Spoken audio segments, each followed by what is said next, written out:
សូមស្វាគមន៍បងប្អូនប្រិមិត្តយើងមកទស្សនាវីដេអូ highlight សារជាថ្មីគឺការប្រកួតរវាងប្រទេសសេនេហ្គាល់ជាមួយម៉ារ៉ុកពីរង្វាន់នៅតំបន់អាហ្វ្រិកឥឡូវយើងមកទស្សនាការប្រកួតសារឡើងវិញចេញទៅពីស្លាបខាងស្ដាំសេនេហ្គាល់គឺខ្សែប្រយុទ្ធលេខ13ទៅហើយបងប្អូនប្រិមិត្តសុទ្ធស្ដាំអត់ចូលទេ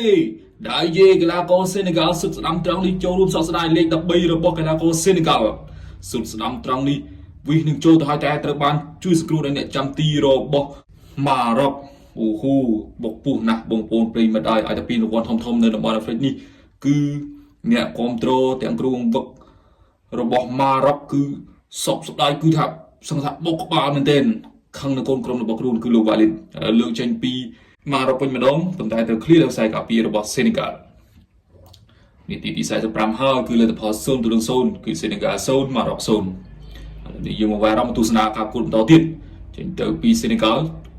ជួយត្រង់នេះតែធ្វើមិនបានល្អនេះវ៉ាន់ធូជាមួយហាគីមីទម្លាក់ទៅស្លាប់ខាងស្ដាំរួចទៅឲ្យមើលក្រុមត្រង់នេះចាក់ចូលកណ្ដាលសុទ្ធស្ដាំអត់ចូលទេបងប្អូនប្រិមិត្ត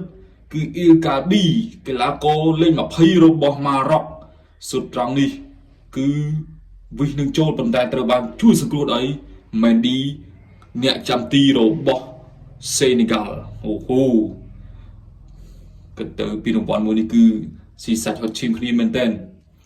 ហើយតែពីរង្វាន់ធំនៅតំបន់អាហ្វ្រិកបែបនេះគឺមិនចាញ់នៅទ្វីបអឺរ៉ុបទេបងប្អូនប្រិមិត្តយើងអូហូកីឡាករម៉ារ៉ុកលេខ20គឺគាត់ព្យាយាមសុទ្ធដែរប៉ុន្តែមិនចូលនេះអ្នកគ្រប់គ្រងសោកស្ដាយហើយនេះបានបន្តទៀតបងប្អូនប្រិមិត្តយើងបានលើកជ្រុងចេញពីហាគីមីលើកចូលក្នុងទាត់មួយជើងអត់ចូលទេជួយសង្គ្រោះបានដោយអ្នកចាំទីមែនឌីដដែលអូហូហើយដល់យើងទៅទៀតសេនេហ្គាល់បុកវិញម្ដងសេនេហ្គាល់ទាញមួយកឹបសុទ្ធឆ្វេងបាយយេអត់ចូលទេបាយយេកីឡាកររបស់សេនេហ្គាល់អូសុទ្ធឆ្វេងត្រង់នេះគឺអត់ចូលទេទាញសុទ្ធខ្លួនឯងនេះម៉ាណេបងប្អូនប្រិមិត្តសប្តាហ៍គាត់លេងនៅអាល់ណាសឺជាមួយនឹងពូដូដែរនេះបាយយេសុទ្ធមិញគាត់សុទ្ធអត់ចូលយ៉ាងមិនចេះបងប្អូននេះបាយយេលេខ27គាត់សុទ្ធជើងមួយជើងឆ្វេងគឺចំគោលដៅដែរប៉ុន្តែត្រូវបានជួយសង្គ្រោះដោយអ្នកចាំទីបូណូរបស់ម៉ារ៉ុកអូល្អណាស់អ្នកចាំទីទាំងសងខាងល្អដូចគ្នាលើកជ្រុងពីហាគីមីមួយក្បាលត្រង់នេះអត់ចូលទេហើយក៏ថែមអត់បានសម្រេចទេបងប្អូនប្រិមិត្តយើងហើយត្រង់នេះហាគីមីទម្លាក់តែមើលរំក្រុម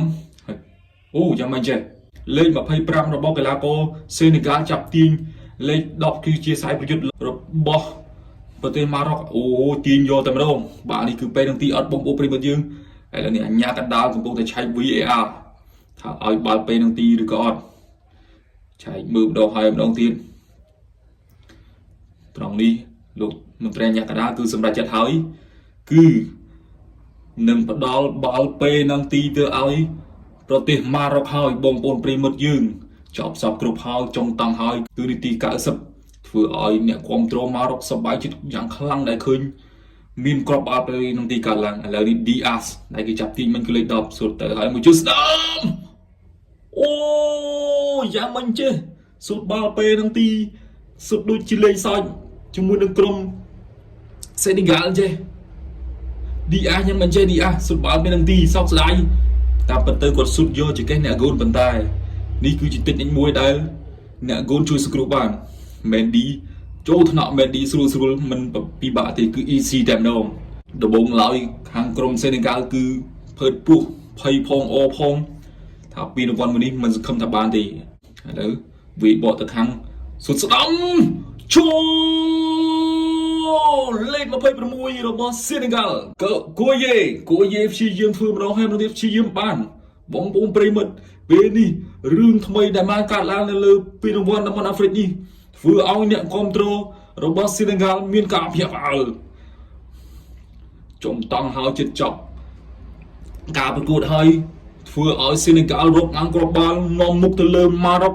បងប្អូនប្រិមិត្តទស្សនាទាំងអស់គ្នាគឺមិនសង្ឃឹមថាសេនេហ្គាល់អាចធ្វើបានប៉ុន្តែអ្វីបាល់ទាត់គឺវានឹងកើតឡើងចិត្តចប់តង់ហើយ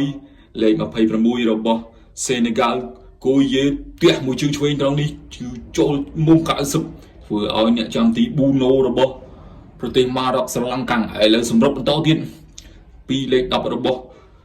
ម៉ារ៉ុកប៉ុន្តែធ្វើមិនបានល្អអូហូយការប្រកួតនេះពិតជាតឹងទ្រូងណាស់បងប្អូនប្រិយមិត្តហើយអ្នកគ្រប់គ្រងរបស់សេនេហ្គាល់អ្នកគ្រប់គ្រងរបស់ម៉ារ៉ុកនាំគ្នាហូកញ្ជ្រៀវសុទ្ធតែស្រែកឃ្លានពៀនដូចគ្នាប៉ុន្តែការប្រកួតមិនទាន់ចប់ទេបងប្អូនយើងមិនអាចវិតម្លៃថាខាងណាជាអ្នកលើកពីនោះទេចាំដល់ពេលចប់អញ្ញាកណ្ដាលផ្លុំកញ្ចែបញ្ចប់នោះនឹងដឹងថាអ្នកណាជាអ្នកឈ្នះពានរង្វាន់នៅតំបន់អាហ្វ្រិកមួយនេះឥឡូវសម្រាប់បន្តទៀតសុទ្ធបញ្ជើងត្រង់នេះអត់ចូលទេសេនេហ្គាល់ព្យាយាមសម្រុកទោះបីមានក្របបាំងនៅមុខក៏ដោយលេខ12របស់សេនេហ្គាល់គឺសម្រុកហម្ដងហើយម្ដងទៀតព្យាយាមសម្រុកគឺចង់បានក្របបាល់បន្ថែមទៀតបញ្ចប់ការប្រកួតពានរង្វាន់នៅតំបន់អាហ្វ្រិកម្ចាស់ជើងឯកនោះគឺសេនេហ្គាល់ដែលទទួលបានជ័យជំនះទៅលើក្រុមម៉ារ៉ុក1-0អូបអូសាទរដល់សេរីអូម៉ាណេទទួលបានពានរង្វាន់នៅតំបន់អាហ្វ្រិកមួយនេះ